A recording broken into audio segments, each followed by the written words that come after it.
ganti untuk bapak. Nggak ragu-ragu Pak, Ali langsung ambil yang ada di kantongnya. Bukan satu keping diambil. Ada berapa keping tadi Bu? 6 keping diambil semua. Keenam-enamnya langsung dikasihkan ke telapak tangan bapak itu. Ini Pak, ya Allah, berikanlah hambamu ini ganti dengan yang lebih banyak ya Allah. Ya Allah, hamba bersyukur kepadamu. Menangis bapak itu, dan dia mendoakan Ali. Maka setelah itu bapak ini pergi. Ali bin Abi Thalib kembali pulang dengan tangan kosong. Apa kata Bunda Fatimah? Wahai suamiku, mana belanjaanmu? Gak jadi belanja dek. Kenapa? Karena abang sudah bawa duit tadi. Ali pun menceritakan perjalanannya di jalan tadi. Apa kata sang istri? Sang istri langsung digenggamnya tangan suaminya, diciumnya tangan suaminya, langsung berdoa, ya Allah, terimalah titipan kami di sisi Engkau.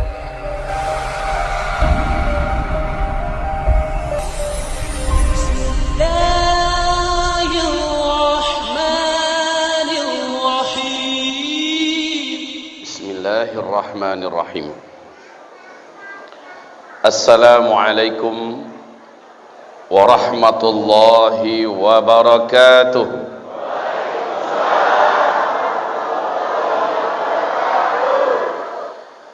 Alhamdulillahi rabbil alamin.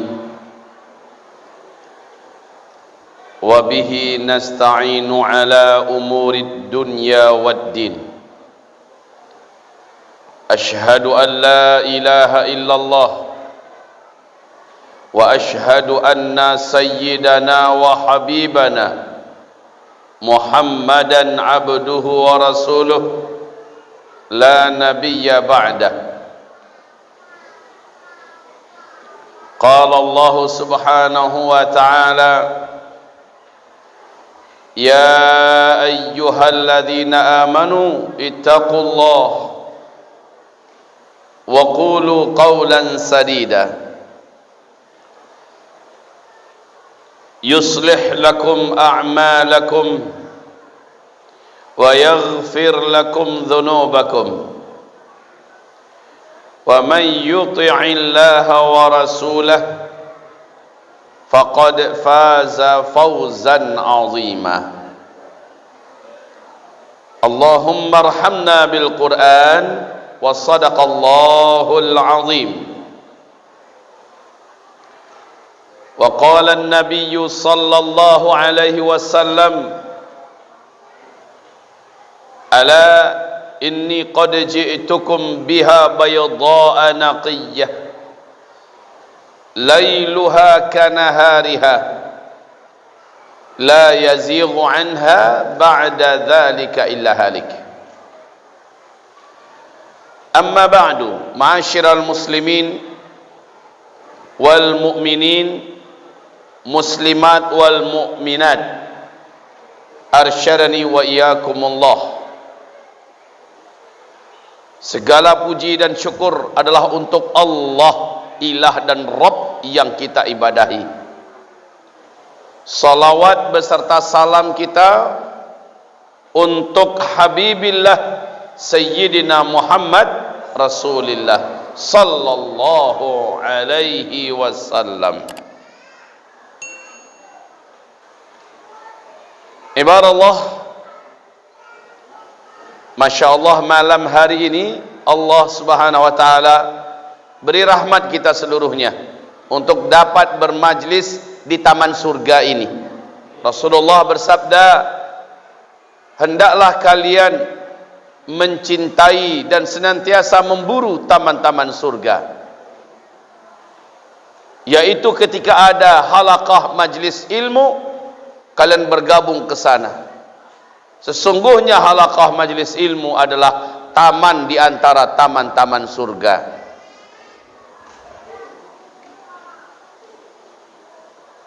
Alhamdulillah bi ni'matihi tatimmus salihah. Kemudian setelah itu salawat dan salam kita untuk Rasulullah Sayyidina Muhammad sallallahu alaihi wasallam. Allahumma salli ala hadzal nabi wa ala alihi wa sahbihi wa man tabi'ahu bi ihsan ila yaumiddin. Amma ba'du. Pertama sekali saya minta maaf pada Bapak Ibu sekalian. Ini jam 9 kurang sedikit. Mata saya sudah 5 watt. Saya biasa kajian di mana-mana di Indonesia ini ba'da maghrib. 8:30 selesai. Ini jam 9 baru mulai. Makanya mungkin tadi kawan-kawan ngelihat saya udah terkapar di mihrab. Sulit melawan mata ini. Tapi nasib memang kayaknya di Medan kajiannya sudah isya terus ya. Sudah berapa kali saya datang ke Medan dan sekitarnya, pasti sudah isya dimulai.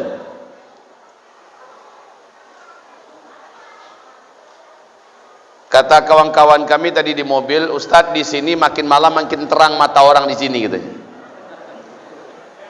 Orang di sini, sementara orang di sana yang sampai sini keok matanya. Jadi minta maaf ini lagi loading nih. Yang kedua hamba-hamba Allah yang saya muliakan. Tapi ini mata unik pula Pak. Di atas jam 10 belok pula dia lagi. Sampai jam 1 nggak mau tidur. Yang kedua, saya datang kemari memuliakan guru kita yang tercinta. Simbol dan lambang keteguhan, ketegaran, keberanian untuk di Indonesia. Orang tua abuya kita yang tercinta, Kiai Haji Tengku Zulkarnain. 2 bulan yang lalu kami panel bersama saya, Buya Tengku Zulkarnain, Ustadz Profesor Dr. Abdus Somad, dan Ustadz Jalfatullah Ansari di kota Bukit Tinggi.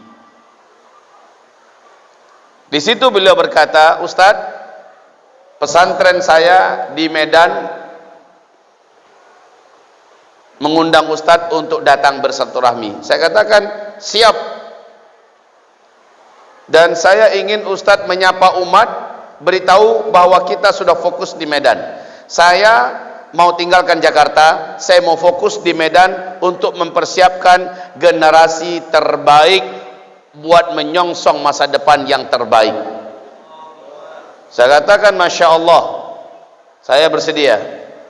Kemudian sebulan yang lalu beliau kirimkan ke saya voice note, rekaman suara. Isinya adalah, Ustadz Zulkifli selamat datang di kota Medan.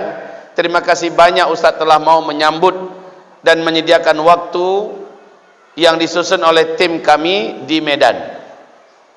Ustadz nanti tolong sampaikan kepada umat bahwa kita atau beliau sudah punya pondok pesantren di kota Medan.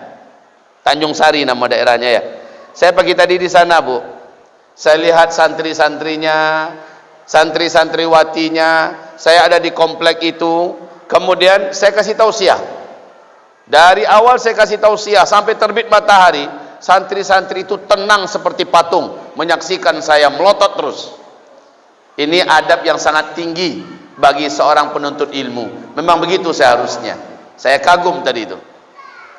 Kemudian pesan beliau dan teman-teman yang ada di sini, di pesantren beliau ini namanya Pesantren Tahfiz Quran Rafiuddin.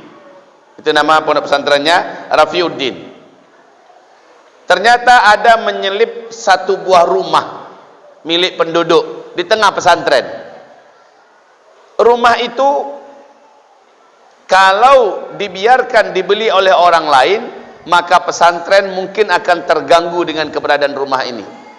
Tapi kalau dibeli rumah itu, memang saatnya pesantren wajib punya rumah tambahan, karena santri tidak tahu lagi tempat tidurnya di mana, tempat istirahatnya di mana. Maka ini akan menjadi asramanya para santri penghafal Quran. Ini wajib ada. Tidak dibeli membahayakan, dibeli memang sangat dibutuhkan. Nah, tinggal masalahnya sekarang, Ustadz Zulkifli tolong bantu sampaikan pada umat agar tempat itu digotong royongi bersama-sama, agar rumah ini kita bebaskan bersama-sama. Sudah paham, mengerti maksudnya Bapak Ibu? Ngerti maksudnya? Ini bakalan apa yang akan terjadi sebentar lagi nih?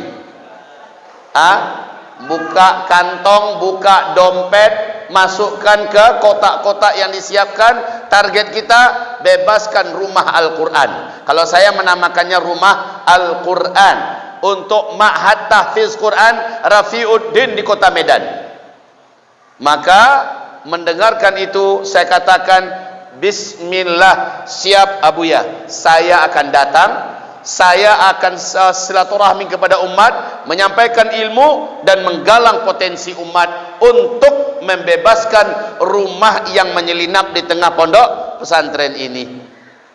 Maka Bapak Ibu yang kami muliakan, sebelumnya saya sampaikan beberapa berita dulu agar Bapak Ibu terangsang untuk beramal lebih banyak. Soalnya kalau langsung saja Pak, nanti yang keluar itu yang pucat-pucat, yang warnanya abu-abu, yang warnanya sendu-sendu. Kita maunya yang garang-garang yang keluar, yang warna merah, yang warna biru. Ya begitu. Begini ceritanya. Ketika Allah berfirman dalam Al-Quran, in tansurullaha yansurkum wa yuthabbit aqdamakum. Jika kamu berkenan menolong agama Allah, Allah akan tolong hidupmu, Allah akan tolong keluargamu, dan Allah akan kokohkan kembali keadaanmu yang goyang dan goyah. Mau ditolong oleh Allah hidupnya? Tolong agama Allah. Mau dikokohkan oleh Allah ekonominya? Kokohkan agama Allah. Caranya gimana Ustaz? Ini salah satu. Ketika ada pondok pesantren dan itu ternyata milik gurunda kita yang tercinta, abuya kita yang mulia, tokoh pejuang umat Indonesia, Buya Kiai Haji Tengku Zulkarnain, maka saatnya kita keluarkan potensi yang kita miliki serentak bersama-sama. Mudah-mudahan pada malam hari ini kita bisa menutupi ruangan yang cukup besar. Ibaratnya kita bisa mengambil kaplingan yang cukup besar daripada rumah itu agar terbebaskan dari masjid, jamaah masjid apa namanya ini? Al-Huda. Biaya rumahnya tidak mahal, kalau bersama-sama ini tidak mahal. 450 juta rupiah untuk di tengah kota Medan. Saya rasa ini harga rumah yang pantas dengan tanah yang strategis dan akan jadi milik kita sampai ke akhirat, yang akan menjadi saksi buat kita. Bapak Ibu yang kami muliakan, seorang wanita di Jakarta usia 33 tahun, belum menikah. Dia hanya seorang guru TK. Datang pada sahabat saya, seorang dai kondang di Jakarta.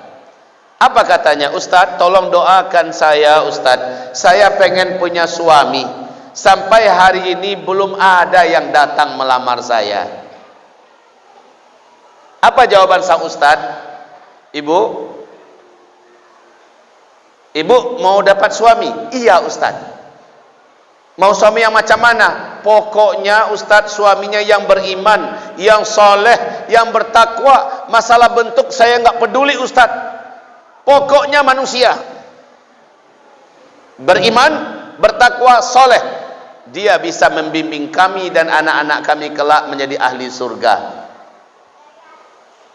Maka sang Ustadz bertanya balik kepadanya, mau tidak ibu berkorban yang ekstrim? Maksud Ustadz, berani tidak ibu berinfak untuk agama Allah subhanahu wa ta'ala? Tapi infaknya bukan infak-infak kecil Bu, infaknya ekstrim. Ibu punya kerja? Punya Ustadz. Ibu sebagai apa? Guru TK. Ibu punya gaji? Alhamdulillah ada Ustadz. Berapa gaji ibu satu bulan? Ibu itu diam, malu dia jawab. Bu, katakan berapa gaji ibu satu bulan? Akhirnya dia menjawab dengan sangat berat dan malu, saya hanya dapat gaji 250.000 satu bulan. Gaji yang sangat tidak cukup. Mungkin itu sebenarnya nggak dianggap gaji lah, paling-paling hanya sekedar ongkos angkot pulang pergi aja. Dan disitulah saya makan minum, disitulah saya bayar kos saya. Ya Allah, prihatin betul nasib ibu guru TK ini. Ibu, benar ibu mau dapat suami? Benar Ustaz. Saya harap ibu rela berkorban. Gaji ibu yang besok ibu terima, infakkan seluruhnya, tolong agama Allah Bu. tolong agama Allah, Bu. Bantu pesantren, bantu masjid. Apa yang bisa Ibu bantu? Seluruhnya Ustaz. Iya. Lalu saya gimana menjalani hari-hari yang 30 hari ke depan Ustaz? Itu urusan Ibu. Pokoknya Ibu ikhlaskan kepada Allah lillahi ta'ala, tapi sebutkan, ya Allah, ini gaji hamba, seluruhnya hamba infakkan, ya Allah. Tolong hamba, beri hamba jodoh lelaki yang beriman, yang soleh, ya Allah. Ibu lafazkan ya. Ustaz, kalau saya lakukan itu lillahi ta'ala dan saya lafazkan, saya datang jodoh nanti kepada saya Ustaz. Insya Allah, Bu. Maka beberapa hari kemudian ibu itu pun terima gaji, Pak. Bu, terima gaji ibu itu, langsung dia datangi mana tempat yang membutuhkan. Dia lihat masjid sedang membangun, dia pun datang. Pak, lagi bangun ya Pak? Iya. Apa yang bisa saya bantu Pak? Ini kami mau melantai masjid kita pakai keramik. Berapa Pak harganya 1 meter? 250.000 per meter. Pas betul dengan harga gajinya 1 bulan. Apa katanya? Saya ambil Pak 1 meter ya Pak ya, lillahi ta'ala. Tapi Pak tolong doakan saya pengen punya suami yang soleh, yang beriman. Sampai sekarang saya belum dapat suami. Apa kata si bapak pengurus masjid? Semoga Allah beri ibu jodoh yang soleh ya Bu. Amin. Amin. Sudah dia serahkan. Dia tunggu 1 minggu, belum ada kabar berita Pak. Minggu kedua sudah mulai dia menggigil. Minggu ketiga udah kayak setengah mati menunggu siapa yang mau akan melamarnya. Udah mulai pucat, keringat dingin. Macam mana nih? Belum ada tanda-tanda akan dilamar orang. Masuk minggu keempat, dia sudah tidak sabar, datang lagi pada Ustadz teman saya itu. Ustadz, masih ingat saya? Iya, saya ingat Ibu. Kenapa Bu? Bagaimana? Saya sudah infakkan seluruh gaji saya 1 bulan kemarin Ustadz. Terus gimana Bu? Sampai sekarang belum datang jodoh Ustadz. Ibu sudah infakkan semuanya? Sudah. Lillahi ta'ala, lillahi ta'ala. Saya nggak pernah ceritakan ke siapa Ustadz, kecuali hanya pada Ustadz. Terus ibu sudah lafazkan, ya Allah ini untuk jodoh solehku. Sudah ibu lafazkan? Sudah Ustadz. Belum dapat juga? Belum. Baik Bu, berarti yang kemarin itu kurang. Maksud Ustadz? Tambah lagi. Ustadz, saya sudah tidak punya apa-apa. Kalau gaji saya besok saya berikan lagi, saya tak tahu bagaimana melanjutkan hidup di kota besar ini. Kata Ustadz, ibu akan diberi ganti oleh Allah dengan yang lebih besar. Kalau ibu siap, mudah-mudahan angkanya di mata Allah sudah cukup, Allah pasti akan berikan Bu. Pasti, kata si Ustadz ini, pasti. Saya pastikan dan saya doakan kepada Allah untuk ibu.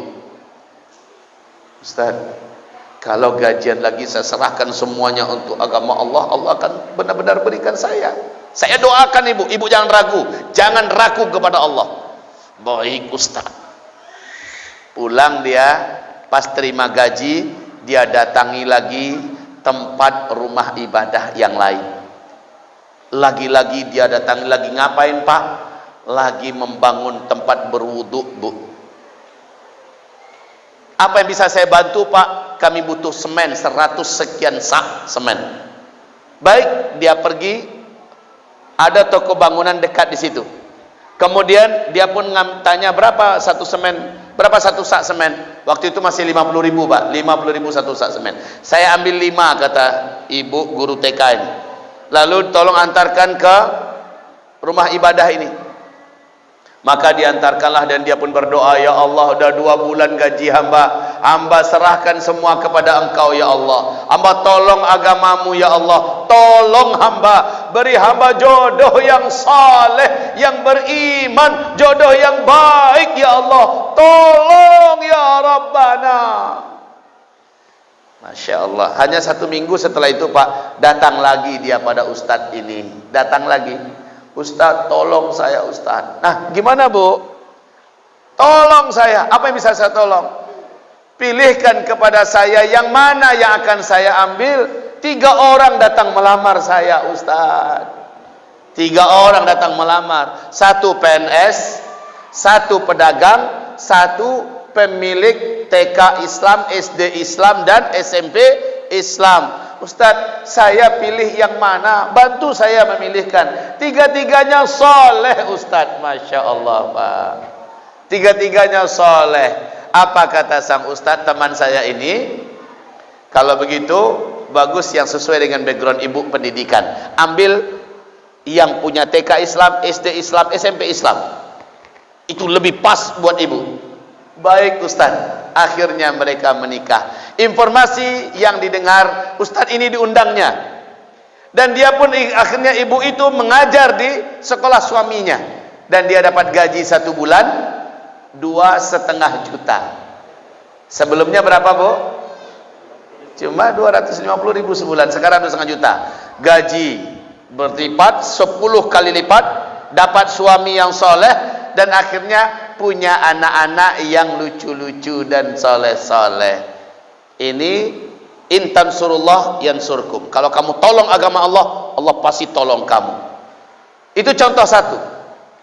Contoh yang pertama, wahai bapak ibu hamba-hamba Allah yang kami muliakan, ini yang mau kita bangun, bukan bangun ya, yang mau kita tebus adalah rumah biasa yang akan menjadi rumah digaungkan di sana kalamullah 24 jam, yang akan dibaca di sana ayat-ayat Allah 24 jam, mencetak dan memproduksi amal soleh yang terus mengalir kepada kita ketika masih hidup, ketika kita sudah mati, sampai hari kiamat pahalanya mengalir terus kepada kita. Itu baru segi pahala ya, belum lagi di segi ganjaran yang akan Allah berikan kepada kita. Wahai bapak ibu yang kami muliakan, di luar sana ada seorang adik asuh atau adik angkat bagi saya, namanya mirip dengan saya, Zulkifli. Dia ada di luar sana, baru nyampe siang tadi dari Jakarta naik bus ya. Zulkifli ini, beliau dulu waktu tahun 2001 menyambut saya di Jakarta. Kebetulan situ ada pertemuan dai dan ulama se-Indonesia di Jakarta selama 3 hari. Selesai pertemuan, saya pun minta tolong diantarkan ke sebuah alamat. Saya telepon beliau, Zul, ya dah, bisa tolong udah nggak antarkan ke alamat ini? Oh ya dah, Zul tahu tuh. Maka dia pun datang pakai motor bututnya. Bapak ibu yang kami muliakan, di kantong saya hanya tersisa uang 100.000 rupiah, uang kertas merah. Zaman dulu kan masih yang kayak plastik itu, ya itu saya simpan. Rencana saya besok pulang naik bus ekonomi walaupun bangku serap. Saya nanti bujuk angka 80.000, nanti 20.000 rencana saya mau makan untuk makan di jalan. Wahai bapak ibu yang kami, waktu itu saya belum apa-apa, belum siapa-siapa. Dan saya baru pulang dari Mesir dari Libya tahun 2000 ya, di tahun 2001. Kemudian setelah saya dijemput oleh Zulkifli ini, saya pun di perjalanan bertanya kepadanya, Zul, gimana kabar istri dan anak-anakmu? Dia menjawab, baik dah, sehat semuanya. Beliau pun terdiam. Zul, sehat semuanya? Beliau mengatakan, semuanya sedang tidak sehat dah. Istri dan anak-anak lagi nggak sehat. Saya katakan berikutnya, kenapa tidak dibelikan obatnya? Apa kata beliau? Jangankan untuk beli obat, ini dari kemarin sampai hari ini belum ada yang masuk ke dalam perut. Lapar sekeluarga. Darah saya mengalir langsung. Terkejut saya. Terus gimana Zul? Apa katanya? Kalau seandainya ada dana di tangan 100.000 saja, maka insya Allah Zul akan belikan mereka makanan dan sedikit obat yang bisa meringankan mereka. Disebutnya angka yang ada dalam kantong saya. Berapa? Menggigil uang 100.000 di kantong itu. Dia sadar bahwa dia telah ditakdirkan untuk rezeki siapa. Tinggal iman saya mau nggak memberikan. Tapi alhamdulillah kita hafal ayat, hafal hadis, kita ada ilmunya bahwa siapa yang menolong orang yang kesusahan, Allah pasti akan tolong dia. Siapa yang menolong orang-orang yang soleh, orang yang bertakwa untuk kepentingan mulia, Allah akan tolong dia. Maka saya azam di hati saya, nanti akan saya kasih ke dia. Sampailah saya di alamat yang diantarkannya, saya hidupkan bel. Ini ada pagar, di dalamnya ada mobil-mobil mewah, dan pemilik rumah itu adalah Bapak Ahmad Subianto. Dia adalah Presiden Direktur PT Taspen Jakarta Pusat. Dulu waktu 1994 saya yang membimbing ibadah hajinya. beliau bersama istrinya dengan Patuna Travel. Nah, ketika saya tekan bel, ini hari sudah sore ya, muncullah seorang laki-laki setengah baya. Ternyata Bapak Ahmad Subianto langsung yang buka pintu. Terkejut beliau melihat saya. Zulkifli, katanya. Dia berteriak memanggil saya. Langsung dia masuk lagi. Mama, mama lihat ini siapa yang datang. Zulkifli, ma, Zulkifli. Ternyata beliau sangatlah terharu pertemuan kami di Tanah Suci. Tolak balik hidupnya menjadi seorang lelaki yang berislam kafah setelah perjumpaan dengan saya. Ya, jadi dia terkesan betul sehingga dia menulis buku Perjalanan Ibadah Hajiku ke Tanah Suci. Di situ nama saya ditulisnya, bahwa dia sangat-sangat terkesan dan terpengaruh oleh nasihat-nasihat selama di Tanah Suci di bawah bimbingan saya. Sehingga dia pernah berpesan, nanti kalau Anda ke Indonesia, ini alamat rumah saya, datang ya. Makanya saya ingat dan saya pun mengunjunginya. Bapak Ibu yang kami muliakan, singkat cerita, dia pun mempersilahkan saya masuk. Sementara Zulkifli saya suruh pulang. Saya ambil dana yang 1 lembar di tangan saya itu. Demi Allah saya nggak punya uang lagi. Dan demi Allah saya tak tahu besok mau pulang dengan cara apa. Dan saya tidak peduli. Pokoknya saya yakin Allah pasti tidak akan menyia-nyiakan hambanya yang tadi telah menolong hambanya yang sedang kesusahan. Saya pun keluarkan, Zul, ambil dana ini. Apa kata beliau? Udah lebih membutuhkan, jangan dah. Saya katakan, bawa pulang, beri istri dan anak-anakmu makan dan obat. Terima kasih dan semoga Allah mudahkan urusan udah, katanya. Udah, beliau pun pulang. Saya masuk ke dalam, ditanya oleh Bapak Ahmad Subianto, nanti malam Anda nginap di mana? Saya katakan, belum ada rencana di mana. Di sini aja ya, Anda nginap di rumah saya saja, kata Bapak Ahmad Subianto. Saya iakan cepat, Pak. Nggak perlu nunggu 2 kali beliau tawarkan. Ayalah, bismillah, saya bilang. Alhamdulillah, katanya. Kita puas-puas ngobrol malam ini. Lalu kami pun setelah puas ngobrol, tidur. Jam 3 saya bangun, dia saya lihat sudah tahajud, Bapak Ahmad Subianto. Sudah tahajud. Ternyata sejak pulang haji, beliau tidak pernah meninggalkan tahajud. Masya Allah. Ya. Subuh kami pergi ke Masjid Istiqomah bersama-sama, lalu balik, habis subuh kami ngobrol lagi dan sambil sarapan pagi. Kemudian beliau bertanya tentang dakwah saya di Sumatera Barat, tentang apa aktivitas saya, apa yang saya lakukan, rencana saya ke depan apa. Beliau tanyakan semua. Saya jawab apa adanya. Terakhir beliau berkata, nanti Anda kapan rencana pulang? Saya jawab, rencana saya semula hari ini. Kalau begitu biar nanti sopir saya yang antarkan Anda ke airport. Ke airport? Ngapain saya ke airport? Saya tanyakan, untuk apa saya diantarkan ke airport? Ya nanti Anda kan mau naik pesawat apa kan ke airport, biarlah sopir saya yang antarkan. Saya katakan, nggak usah repot-repot Pak, saya bisa sendirian. Nggak, saya akan suruh sopir saya antarkan Anda ke airport. Saya nanti akan banyak mampir dulu Pak di sana sini. Saya masih mencoba cara untuk supaya tidak diantarkan di airport. Bingung juga Pak, diantarkan di airport nanti sampai di sana saya diturunin, gimana cara keluarnya, duit nggak ada. Bingung, serius saya bingung. Ya, cari akal, tapi ternyata semua cara saya berkelit selalu ditepis oleh beliau. Pokoknya seharian ini Anda diantarkan oleh sopir saya pakai mobil. Ya, Anda mau kemana silakan diantar, sopir saya akan tunggu. Waduh, iyalah Pak, saya bilang. Iya Pak. Nanti Anda naik pesawat apa katanya? Naik pesawat apa katanya belum? Sedangkan kemarin duit 100.000, rencananya cuma naik bus ekonomi. Itu pun mau merayu Pak, supaya dapat bangku kursi serap jadilah. Ini naik pesawat apa katanya? Saya katakan, enggak tahulah Pak, saya belum beli tiket pesawat. Kalau begitu di airport saja Anda beli. Waktu itu kan masih bisa beli tiket pesawat, hari itu berangkat, beli tiket pesawat hari itu. Kan masih bisa waktu itu. Saya sarankan Anda ambil Garuda ya. Garuda itu kan paling mahal itu Pak. Aduh, mak, nyesal saya datang kemari. Dia akan antarkan saya ke terminal khusus tempat Garuda. Saya katakan, terserah nanti aja Pak, mana yang baik aja lah di sana nanti. Iya, saya sarankan, dulu saya adalah salah seorang komisaris di Garuda, ya, dan itu agak pesawat yang paling baik, yang paling bagus. Anda naik pesawat itu nanti. Ya, insya Allah. Kemudian Bapak Ibu, beliau pun masuk ke dalam kamarnya, dan ini ruang makan. Kamarnya itu langsung sebelah sini. Terdengarlah dari saya sedang makan ini, sisa makanan, serak. Lain bunyinya tuh. Naik antena kita langsung, lain bunyinya tuh. Ini sesuatu yang Tidak biasa, tapi kita hafal bunyi yang seperti itu. Bunyi apa itu? Kemudian beliau datang keluar, sudah membawa 20 lembar uang kertas baru. Zul, ini untuk beli tiket katanya.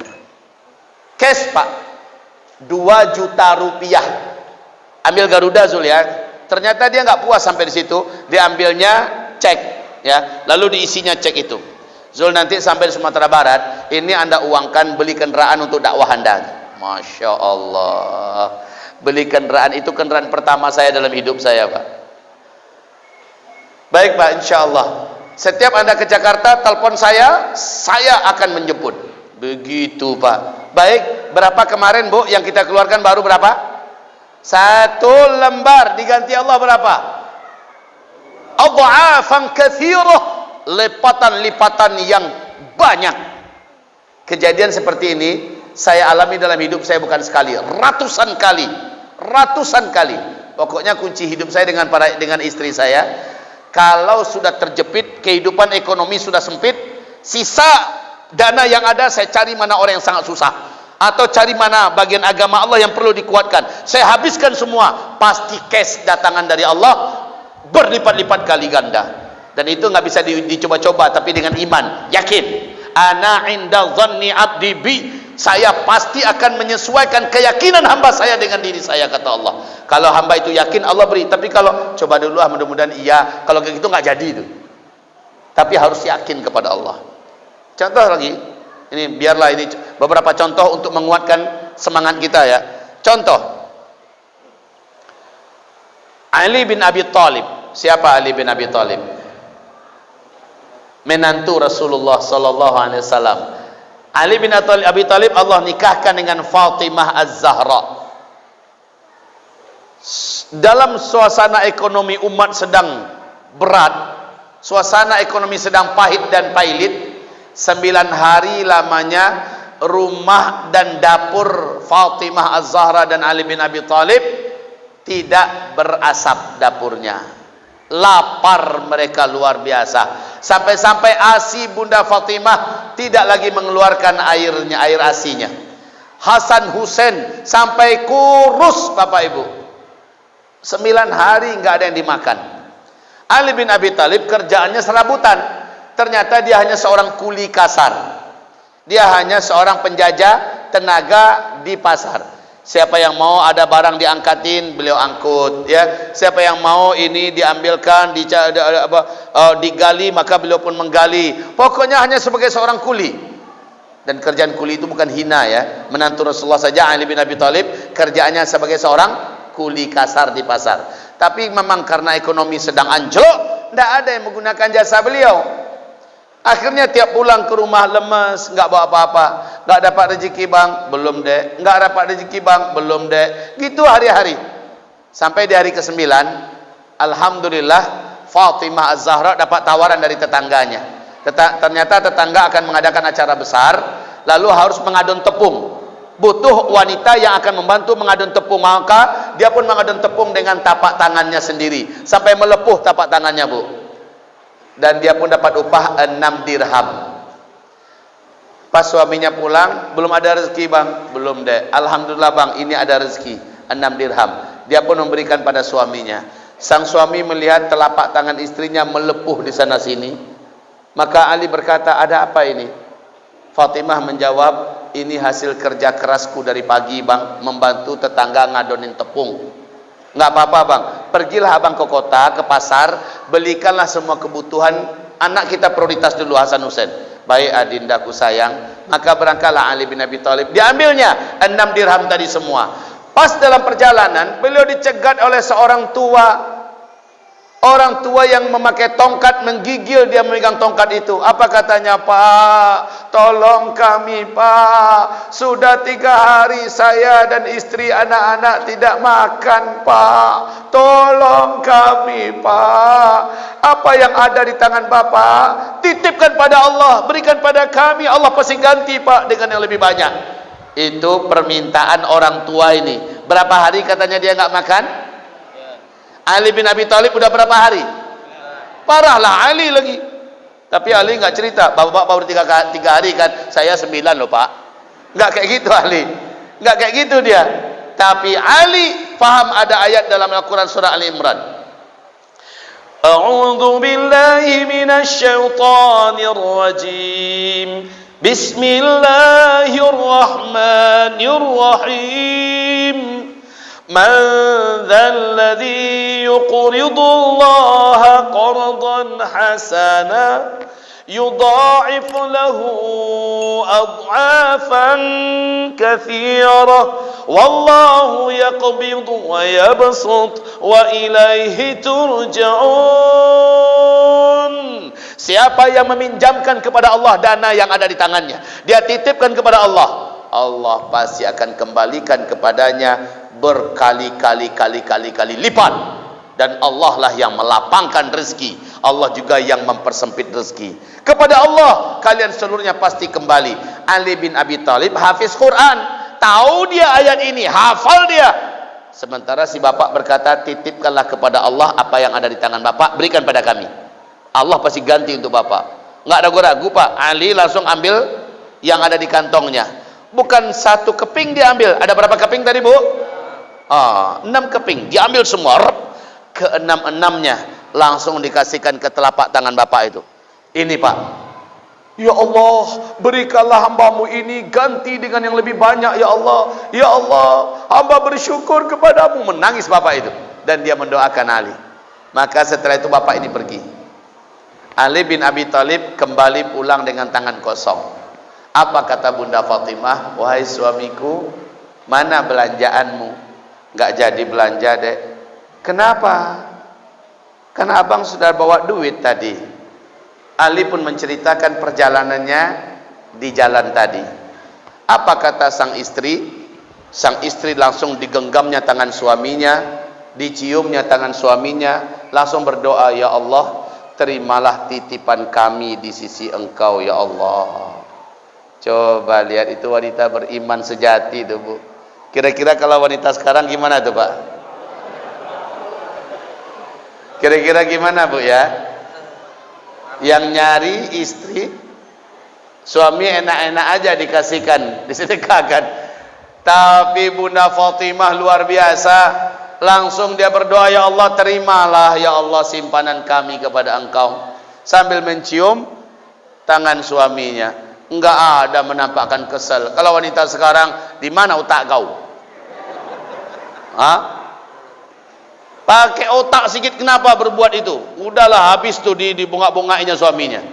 Nah, ini enggak ada, alhamdulillah ya. Itu untungnya Pak punya istri yang soleha. Ibu-ibu gitu ya Bu. Terus Ali pamitan lagi pada istrinya. Setelah mengecup jidat sang istri, Ali pun pergi lagi ke pasar. Kemudian belum nyampe di pasar, Ali dicegat oleh seorang Arab Bedui, orang hitam keling, bawa onta yang sehat. Apa kata orang Badui ini? Pak, mau beli onta saya enggak? Kata Ali, enggak. Saya jual murah loh Pak. Kata Ali, saya enggak punya duit. Hanya 100 dirham Pak saya jual. 1 dirham pun kamu jual, saya enggak sanggup beli. Memang enggak punya duit, kata Ali. Kalau gitu Pak, Bapak tolong jualkan ke pasar. Pokoknya saya titip ke Bapak, harganya cuma 100 dirham. Bapak mau jual berapa terserah, berikan ke saya 100 dirham, sisanya ambil oleh Bapak. Apa kata Ali? Kenapa enggak kamu aja yang jual langsung? Saya pengen Bapak yang bantu jualin. Bapak lebih ngerti pasar sini. Saya tahu dengan Bapak menantu Rasulullah kan, Bapak orang amanah Pak, Bapak orang baik, saya tahu. Jadi tolong Pak jualkan unta saya. Maka Ali bin Abi Thalib pun berkata, baik kalau begitu, kamu tunggu di mana? Saya tunggu di sini aja. Baik, tunggu ya. Ali pun bawa onta, masuk pasar ternak. Baru saja masuk gerbang pasar ternak, langsung disongsong oleh orang kaya, bertanya kepadanya, jual onta tuh Pak? Iya saya jual. Berapa Bapak mau jual? 200 dirham katanya. Saya beli katanya. Nggak pakai tawar lagi Pak. Saya beli. Ontanya sehat, tegap, badannya juga bulat. Saya beli katanya. Kasih uang 200 dirham cash. Termenung Ali, cepat betul prosesnya ya, tanpa taruh menawar, langsung 200 dirham cash tunai di tangan. Maka Ali pun bulat-bulat dana yang dia terima itu diserahkannya semua pada orang Arab Badui ini. Luar biasa ini Pak, muamalah orang beriman loh ya. Orang Arab Badui ini bilang, cepat betul Bapak selesai menjualnya. Bapak jual berapa? Apa kata Ali? Duit yang ada ini ya. Maka dia melihat banyak duitnya, dia hitung sampai hitungan 100, stop dia ya, lalu dia masukkan ke kantongnya. Yang ini yang untuk saya, sisanya silakan untuk Bapak. Masya Allah, kamu serius nih, kata Ali pada orang Arab Badui ini. Saya serius, dari awal saya ngomong begitu. Allahu Akbar, Alhamdulillah. Ali pun pulang, Bapak Ibu, pulang mau kasih tunjuk pada istrinya ada rezeki yang seperti ini. Sampailah dia dekat rumah, terkejut dia, seorang lelaki dan istrinya sedang duduk di depan, berdiri di depan pintu, dan ternyata laki-laki itu adalah sang mertua yang mulia, Rasulullah sallallahu alaihi wasallam. Rasulullah tersenyum lebar, istri pun menyambut dengan sumringah, dengan senyum kasih dan cinta. Apa kata Rasulullah? Allah memuji perbuatan kalian, para malaikat di langit menyebut-nyebut nama kalian, kalian menjadi terkenal sekali hari ini. Maka kata Rasulullah, Allah telah menerima simpanan kalian. Berapa tadi Allah kasih balik kepada engkau ya Ali? Berapa kau dapat sekarang? Ternyata Rasulullah dapat bocoran dari malaikat Jibril. Maka langsung Ali katakan, ini ya Rasulullah, 100 dirham. Maka bahagialah Rasulullah sallallahu alaihi wasallam. Coba lihat, berapa tadi? 6 dirham. Jadinya berapa? 100 dirham. Sekarang kita kembalikan kepada kisah kita yang terdekat ini. Buya Tengku Zulkarnain, beliau memerlukan biaya pembebasan rumah untuk santri yang tidak tahu mau menginap di mana, mau tidur di mana, mau belajar di mana. Rumah itu menyelip di tengah-tengah pesantren. Cara satu-satunya bebaskan. Kalau enggak dibeli orang lain, maka harapan untuk punya rumah tambahan tidak akan ada. Inilah dia jalannya. Dalam kesulitan agama Allah, kita lapangkan. Apa kesulitan kita? Allah yang lapangkan. Syaratnya kasih ikrar, bunyikan niatnya. Siapa tahu ada yang niat, ya Allah hamba sakit, ya Allah hamba tolong agamamu, angkat penyakit hamba ya Allah. Bisa Pak? Bisa. Ini kisah nyata, ini terakhir, kisah terakhir ya. Karena tadi udah 3 kisah, saya tambahkan 1 kisah lagi. Seorang konglomerat di ibu kota Riyadh, wanita ya, konglomerat wanita. Beliau gagal ginjal, harus dibuang ginjalnya.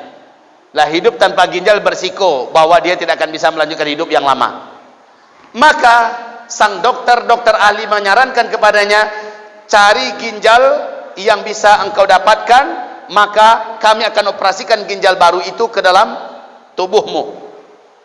Karena ginjal yang lama sudah busuk, wajib dibuang, kalau tidak engkau akan dibuatnya menderita. Maka diumumkan di TV, diumumkan di radio, diumumkan di koran, siapa yang mau menjual ginjal. Syaratnya harus ginjal perempuan, sebaya dengannya, dan ginjal itu harus sehat. Iklan pun beredar, datanglah orang-orang yang melamar untuk menjual ginjal. Ada satu ibu-ibu yang cocok ginjalnya Pak, harga pun ditentukan, sepakat di harga 135.000 real. 135.000 real. Coba berapa itu? Kalau 1 real sekarang 4.000 rupiah kali 135.000, berapa itu? Lebih kurang adalah 400 juta, ada ya? Lebih kurang. Deal. Maka ditentukanlah tanggal operasi. Besoknya operasi, malamnya ibu kaya ini datang pada seorang ulama kondang di Arab Saudi, di ibu kota Riyadh. Apa kata sang ibu ini? Pak Kiai, tolong doakan saya besok operasi. Mohon doakan agar operasinya sukses. Apa kata sang ulama besar ini? Ini ditulis oleh Syekh Dr. Muhammad Al-Uraifi, ulama Timur Tengah yang kondang seluruh dunia. Dia menceritakan kisah nyata ini Bapak Ibu. Lalu apa kata sang ulama besar? Bu, ibu mau beli ginjal orang. Iya Pak Kiai. Dan besok ginjal itu dilepaskan dari dirinya lalu dipindahkan kepada ibu. Iya. Ibu tahu orang itu kira-kira betul-betul serius dia ingin menjual, atau dalam keadaan dia sangat terpaksa sehingga dia harus menjualnya. Ya saya nggak tahu Pak Kiai. Pokoknya saya ingin dapat ginjal baru. Toh saya beli dengan harga yang sangat mahal. Apa kata Pak Kiai ini? Kenapa ibu tidak niatkan saja sedekah kepada Allah? Biarkan dia menikmati harta yang ada di tangannya dari ibu itu. Ibu niatkan, Allah sembuhkan ibu. Tapi perkataan sang kiai ini belum masuk lagi ke lubuk hatinya. Cuma sepanjang perjalanan pulang terngiang-ngiang terus, kenapa ibu tidak sedekahkan saja lalu ibu berobat pada Allah dengan niat sedekah hamba untuk kesembuhan penyakit hamba ya Allah. Kenapa tidak begitu? Itu pesan dan nasihat ulama besar ini. Besoknya ketemulah dengan ibu yang akan diambil ginjalnya. Ibu itu nangis saja terus. Nangis terus, Pak. Maka ibu kaya ini tak tega juga, sementara dokter-dokter ahli yang akan membedah dari berbagai negara udah kumpul. Ruang VVIP dah siap. Alat-alat bedah dan semua obat-obatan dah siap semuanya. Ibu ini melihat ibu yang akan menjual ginjalnya ini nangis terus, dari awal datang tuh nangis. Apalagi makin kesini makin kuat tangisnya. Apa kata ibu yang kaya? Ibu kenapa nangis terus? Saya jadi nggak enak nih. Ibu nggak ikhlas ya ginjalnya saya beli. Apa kata si ibu itu? Saya masih orang beriman, Bu. Saya tahu ini anugerah Allah yang sangat mahal. Seharusnya saya tidak boleh menjualnya. Dan saya tidak mau kehilangan ginjal saya. Tapi demi Allah, saya mau menjual ginjal ini demi menyelamatkan nyawa anak gadis saya. Dia wajib dioperasi, biayanya tinggi. Saya tak tahu dengan dana apa. Kalau tidak dioperasi, dia akan meninggal dunia. Bagi saya yang memang sudah di usia tua ini, biarlah anak saya melanjutkan hidup. Dan kalau saya harus berakhir, biar. Sebenarnya saya tidak rela saya kehilangan ginjal anugerah Allah ini, kata si ibu miskin. Mendengarkan itu, wahai bapak ibu, apa kata wanita kaya ini? Teringat olehnya nasihat sang ulama tadi malam, Pak Kiai tadi malam. Sedekahkan sajalah dan niatkan itu sebagai pengobatanmu kepada Allah. Allah pasti sembuhkan. Masya Allah. Maka ibu ini langsung berkata kepada ibu miskin ini, Bu, pulanglah. Kita tak jadi saja. Apa kata si ibu miskin? Nggak bisa, Bu, saya butuh sekali dananya. Sudah ibu, dana yang sudah saya transfer untuk ibu. Saya tidak akan minta kembali walau hanya 1 real. Semuanya untuk ibu. Tapi tolong doakan saya ya, Bu. Semoga ginjal yang ada di dalam tubuh saya ini Allah beri kesehatan, entah bagaimana caranya. Ibu pulanglah, bawa duitnya. Saya niatkan sedekah, tapi tolong doakan saya. Ya Allah, jadikanlah apa yang hamba keluarkan sebagai mahar kesembuhan hamba di matamu ya Allah. Maka ibu miskin ini pun berdoa, ya Allah, sembuhkan ibu ini, ya Allah, sehatkan ginjalnya, ya Allah, ya Allah, berdoa. Setelah itu ibu ini pergi. Tinggallah sang konglomerat wanita ini. Dipanggil oleh dokter. Yang datang cuma ibu kaya saja lagi, yang miskin dah pulang. Kata dokter yang akan membedah, mana ibu yang satu lagi? Saya suruh pulang. Kenapa disuruh pulang, Bu?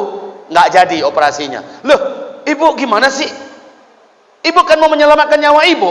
Ginjalnya kan sudah ibu beli. Iya, tapi saya tidak jadi beli. Dananya saya sedekahkan kepada dia. Kami udah kumpul dari mana-mana nih, Bu.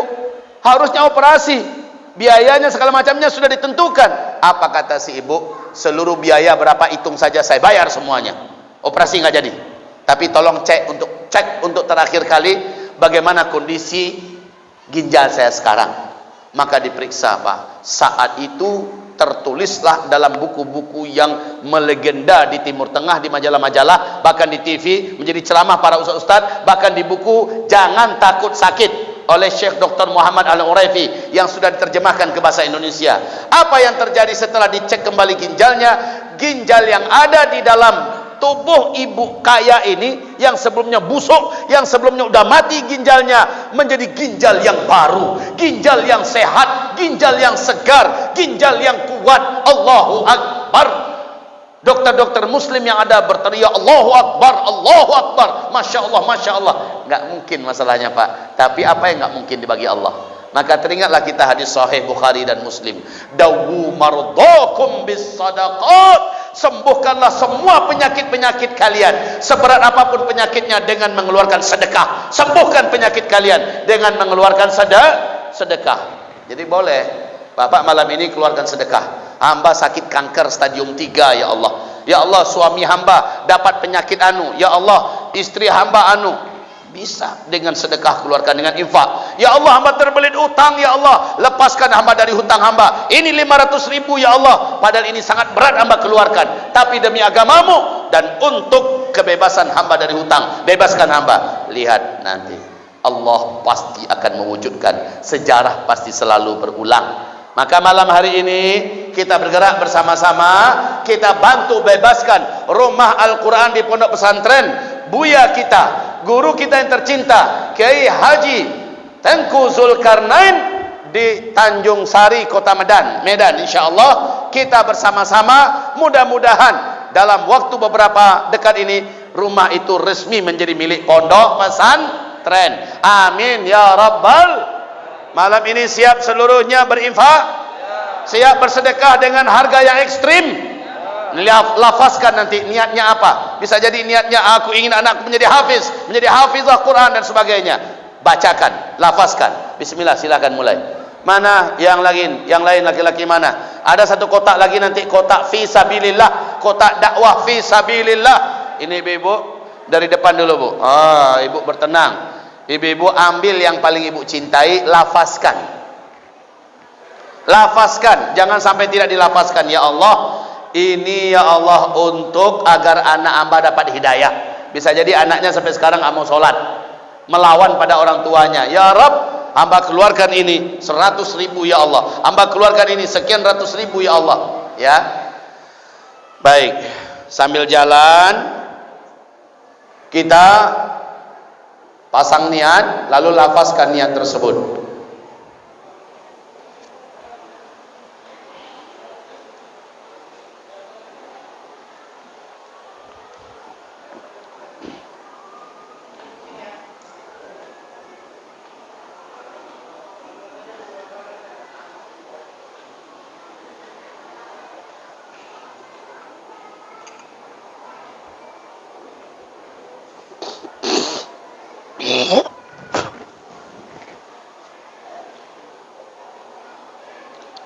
Kita bayangkan sering kita ke restoran, rumah makan, sekali bayar 15.000, 20.000, padahal besok jadi kuningan yang keluar, jadi nambah teh gigi, hisab nanti pada hari kiamat. Kadang-kadang kita traktir kawan 100.000, 150.000, beli pulsa pun kita tidak ragu-ragu 50.000, 100.000. Bahkan beli HP 2 juta, 3 juta, semuanya akan dihisap. Sementara yang kita keluarkan sekarang menjadi milik kita, menyelamatkan harta kita yang lain dan pemancing rezeki. Kenapa kita memberikan yang sedikit untuk diri kita? Ini hanya sebagai renungan. Nggak apa-apa malam ini nggak bawa duit, ya, tidak apa-apa. Nanti panitia sudah menyiapkan piagam penghargaan. Tinggal dijemput nanti ke depan, panitia yang umumkan, jemput, lalu disebutkan, dituliskan namanya, bahwa si fulan berinfak untuk pembebasan rumah Al-Quran sejumlah 2 juta rupiah umpamanya, 5 juta rupiah. Nanti ini nomor rekeningnya, tinggal transfer. Panitia dan tim Buya Tengku Zulkarnain akan memfollow up. Boleh 1 bulan, 2 bulan baru ditransfer, tidak apa-apa. Ya, jadi tidak mesti harus langsung malam ini. Nah, bagi ibu-ibu yang ingin spontan, ibu-ibu ini punya keunikan, Pak. Dari zaman Nabi sampai zaman sekarang keunikannya mirip.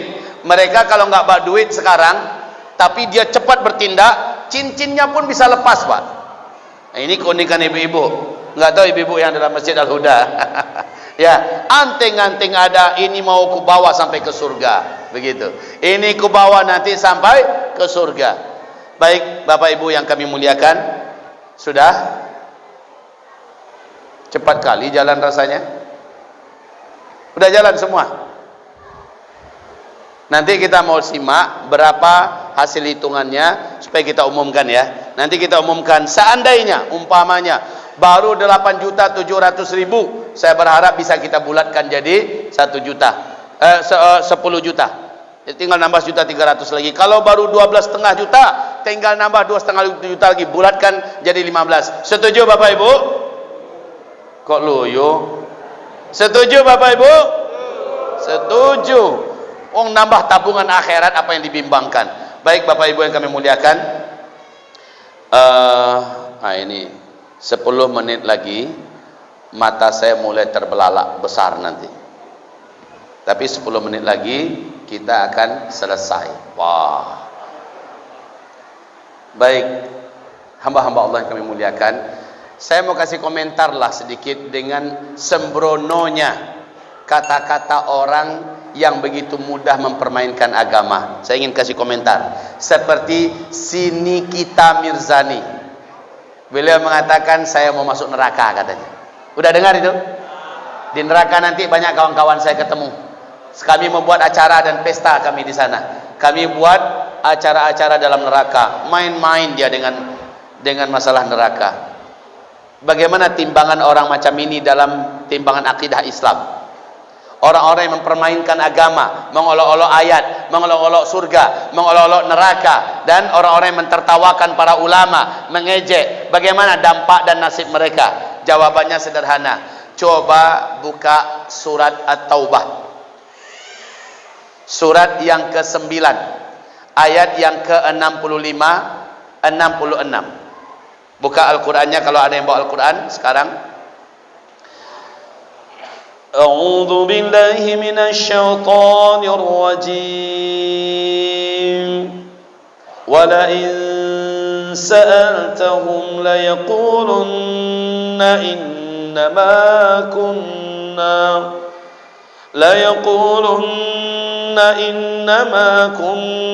nakhudu wa nal'ab. قل أبالله وآياته ورسله كنتم تستهزئون. Kalau engkau tanyakan kepada mereka, kok tega kalian mentertawakan ayat-ayat Allah, melecehkan surga, mentertawakan neraka, bermain-main dengan Allah, mempermainkan Rasul Allah, mengejek para ulama-ulama, menginjak-injak kehormatan syariat Islam. Kok tega kalian melakukan itu? Jawaban mereka sederhana saja. Qalu innama kunna nakhudu wa nal'ab. Ini adalah senda gurau kami. Ini adalah candaan kami. Ini adalah gaya kami. Kami enggak dari hati, tapi ini adalah permainan kami. Qul, katakan pada mereka, ayat 66-nya ya,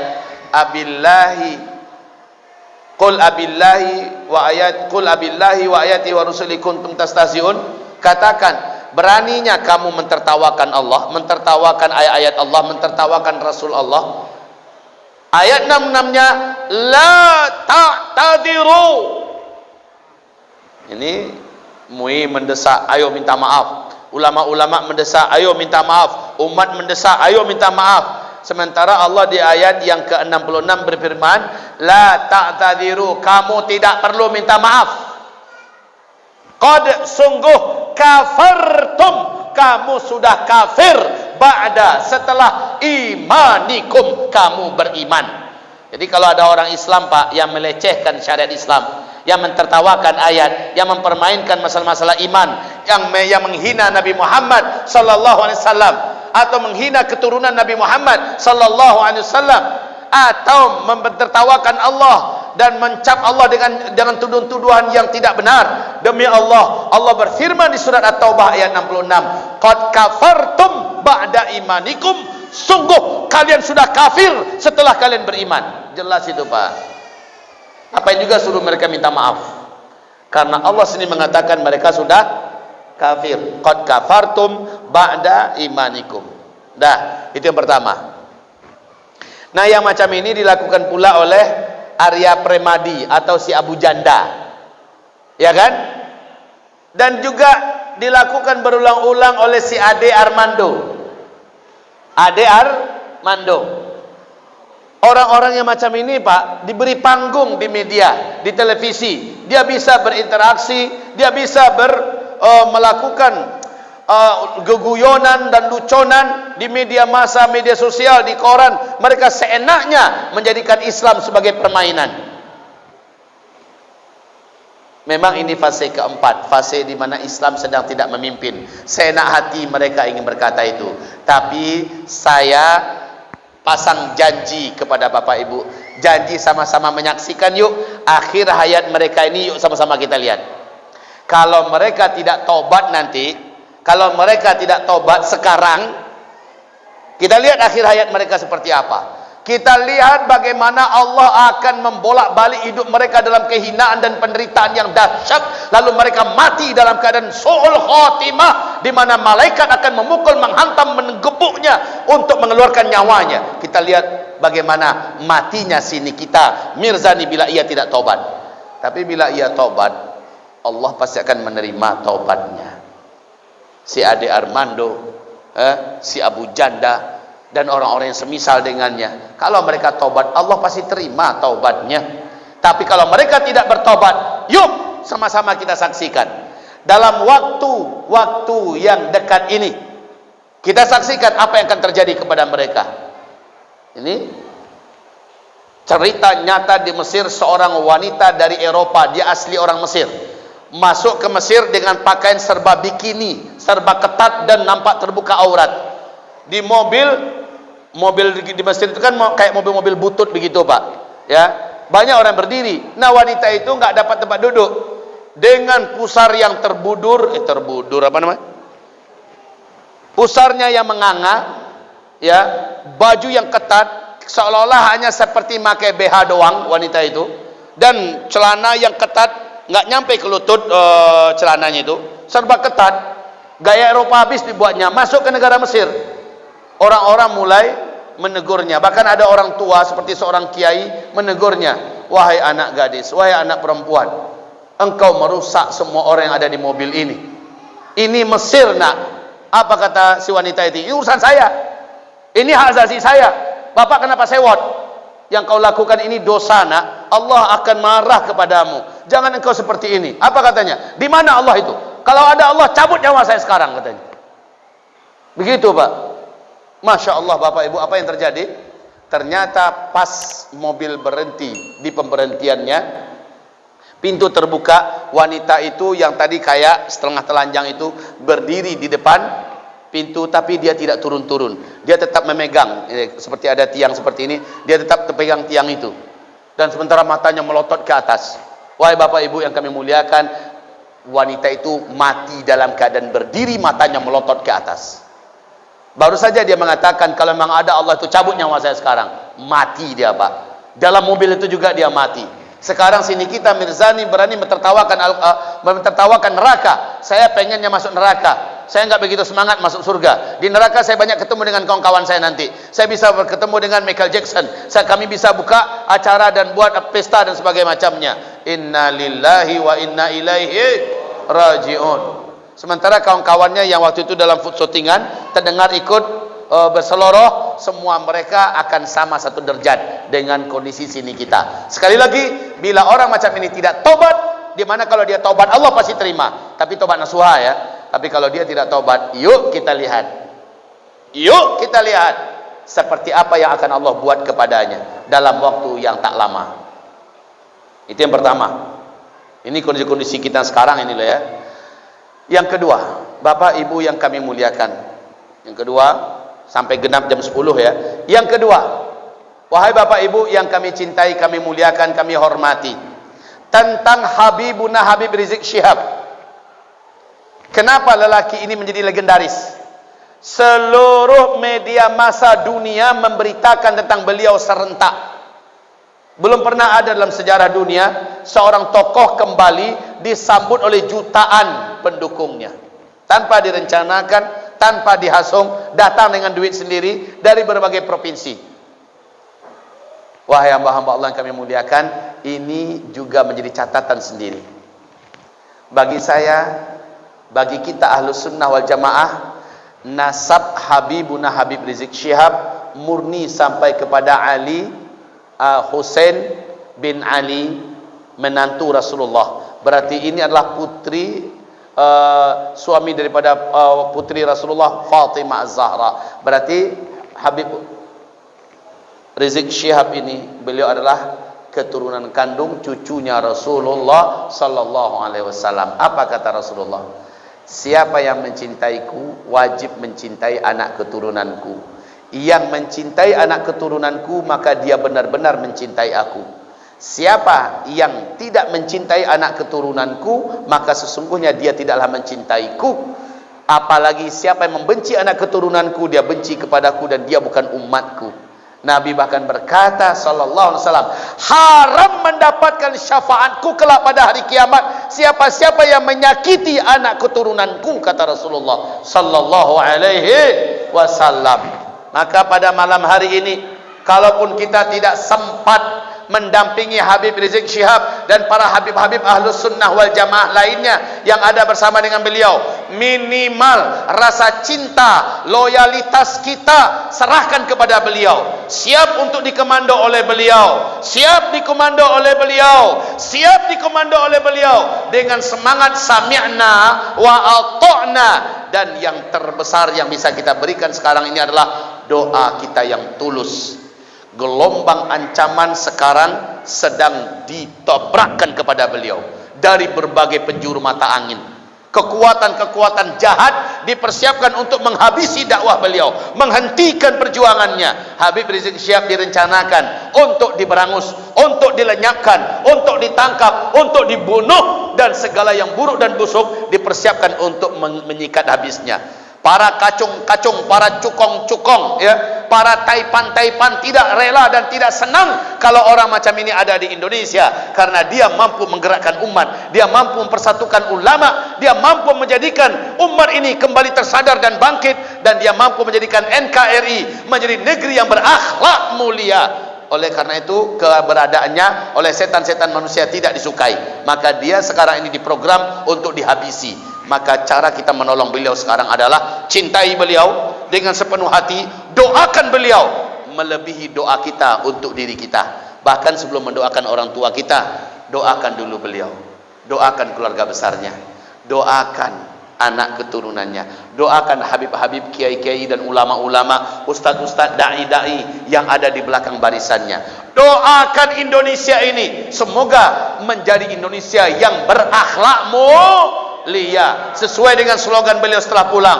revolusi akhlak. Kita jadikan Indonesia kembali kepada martabat yang paling terhormat, martabat yang paling mulia dan paling berakhlak. Setuju Bapak Ibu semuanya? Kita doakan beliau. Ingat, jangan doakan dulu orang tua kita, jangan doakan dulu diri kita, tapi doakan dulu beliau. Semoga dengan doa kita yang menghujam langit bertubi-tubi, menjadikan Allah menjamin keselamatannya. Inilah cara kita menolong beliau, dan inilah cara kita mendampingi perjuangan beliau. Sementara fisik kita di sini, hati kita bersama beliau. Mari kita berdoa pada Allah. Al-Fatihah.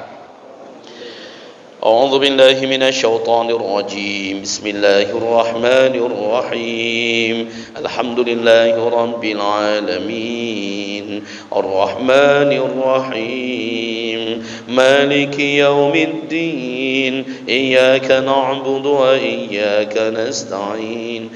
Ihdinas siratal mustaqim. Siratal ladzina an'amta 'alaihim ghairil maghdubi عليهم ولا الضالين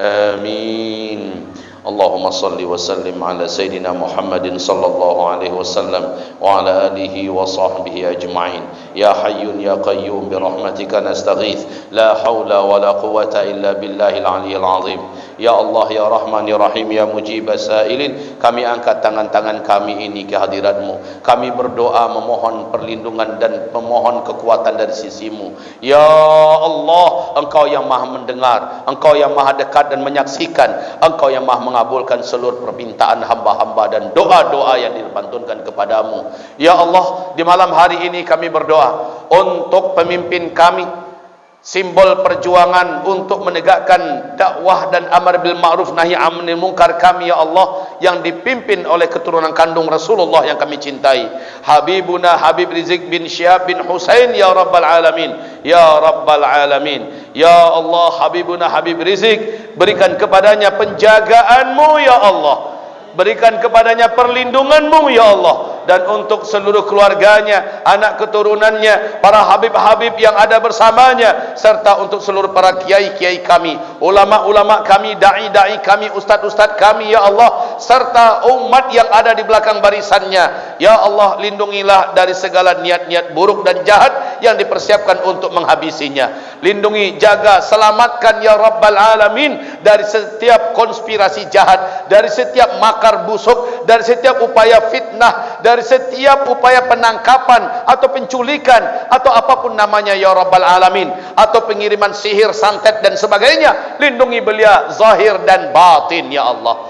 Lindungi beliau dari mata-mata yang memata-matainya, para pengkhianat yang mengkhianatinya, orang-orang munafik yang mendengkinya. Lindungilah beliau ya Rabbal Alamin. Ya Allah, wahai ya Rahman ya Rahim, lindungilah umat Islam Ahlus Sunnah wal Jamaah ya Allah dari segala rencana busuk musuh-musuhmu dan musuh bangsa, musuh-musuhmu dan musuh negara ya Rabbal Alamin. Kami berlindung kepadamu, Engkaulah yang maha melindungi. Kami meminta pertolongan kepadamu, Engkaulah sang maha pemberi pertolongan. Kami memohon kuatkan dakwah Habibuna Habib Rizik Syihab dan perjuangannya, serta kami seluruhnya ya Allah. Engkau menangkanlah beliau, menangkanlah perjuangan dan dakwahnya. Jadikanlah Indonesia ini berubah di tangan perjuangannya ya Allah. Jadikanlah Indonesia ini menjadi negara yang adil, makmur, sentosa, kuat, terhormat, berakhlak mulia ya Allah. Ya Rahman ya Rahim ya Mujibas Sailin. Ya Allah, siapapun yang mencintai Habibuna Habib Rizik Syihab, cintai pula lah beliau ya Allah. Siapapun yang membela, berpihak, menolong Habibuna Habib Rizik Syihab ya Allah dan perjuangan, maka belalah dia di dunia dan di akhirat ya Allah. Tolong pula lah yang bersangkutan di dunia dan di akhirat ya Allah. Pedulilah kepadanya di dunia dan di akhirat. Siapapun yang berkorban untuknya, ya siapapun saja yang berada di pihaknya, maka jadikanlah mereka ashabul yamin, penduduk-penduduk surga ya Rabbal Alamin. Ya Allah, izinkan kami mendapatkan syafaat Rasulullah yang mulia, kakek Habibuna Habib Rizik Syihab ya Allah, karena kami mencintai dan membela dan mendukung perjuangan Habib Rizik Syihab beserta seluruh perjuangannya. Allahumma amin. Dan siapapun yang membencinya, siapapun yang memusuhinya, siapapun yang menyakitinya, siapapun yang ingin merencanakan keburukan-kebusukan kepadanya, maka ya Allah, Engkaulah yang maha mampu mengurus mereka. Siapa saja yang berniat menyakitinya, sakiti hidup mereka sampai matinya ya Allah.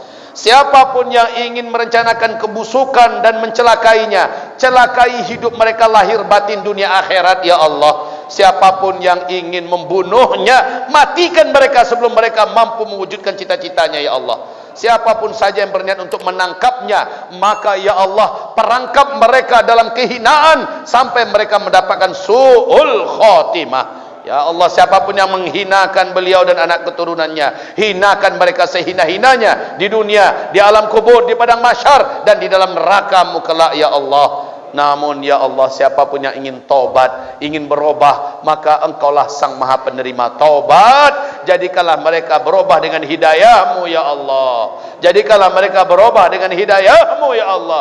Jadikanlah mereka berubah dengan hidayah-Mu ya Allah. Ya Arhamar Rahimin, ya Allah, ya Mujibas Sailin. Rabbana falakal hamdu kama yanbaghi li jalali wajhika wa azimi sultanika. Ya Allah, Engkaulah yang maha mendengarkan doa-doa hamba-hambamu di saat malam yang hening ini, ketika hujan turun sebagai pertanda rahmat dari langit turun. Kami berdoa dan Engkau menjamin pengabulannya. Kabulkanlah ya Allah.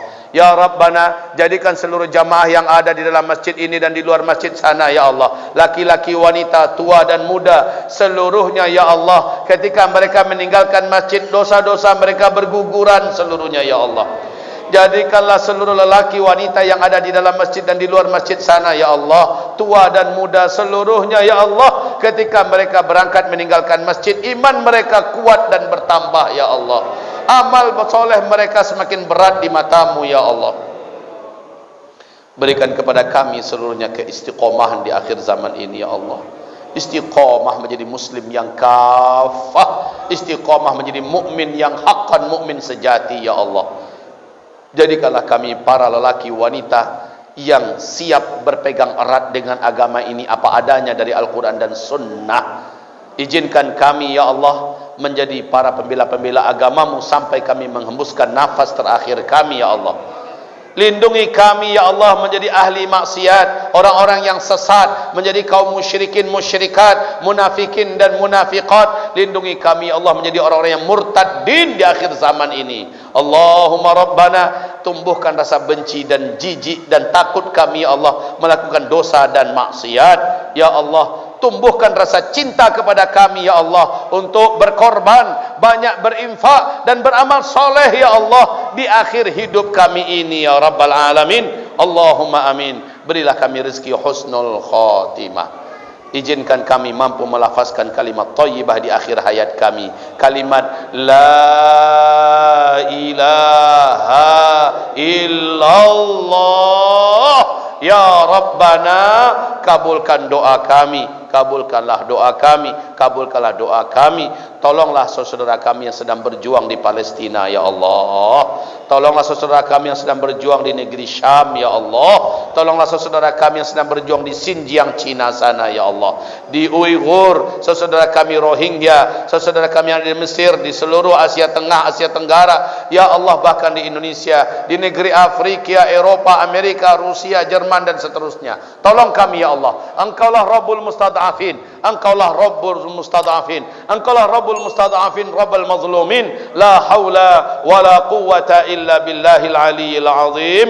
Allahumma amin, Allahumma amin, Allahumma amin. Wa sallillahumma ala sayyidil anbiya'i wal mursalin, sayyidina Muhammadin sallallahu alaihi wasallam wa ala alihi wa sahbihi ajma'in. Rabbana atina fid dunya hasanah wa fil akhirati hasanah wa qina adzaban nar. Subhana rabbika rabbil izzati amma yasifun wa salamun alal mursalin walhamdulillahi rabbil alamin. Allah